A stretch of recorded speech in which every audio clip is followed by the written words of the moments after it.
আলাইকুম প্রিয় শিক্ষার্থী বন্ধুরা, বোর্ডের এনকোডিং করে দেখাবে তোমাদের একজন সহপাঠী সাফি তোমাদের উদ্দেশ্যে। সাফি, লিখে দেখাও তো 3-এর সাথে 7 গুণ করলে কত হয়। এখানে কেন 3-এর সাথে 7 গুণ করলে কত হয়, কত হয় কোথায় লিখবা? হ্যাঁ, 3-এর সাথে 7 গুণ করলে কত হয় কোথায় লিখবা? তুমি নিচে লিখবা না, এখানে লিখে না, এখানে লিখো না, ওই 7 আর 3-এর নিচে লিখো। এখানে লিখার প্রয়োজন নেই, 7 আর 3-এর নিচে লিখো। হ্যাঁ, এখানে না লিখে, হ্যাঁ ধন্যবাদ।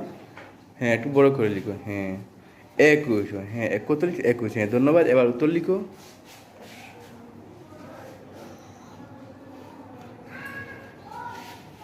হ্যাঁ,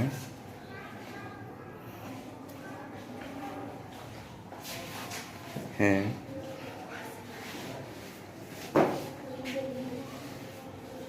তো ঠিক আছে। হ্যাঁ।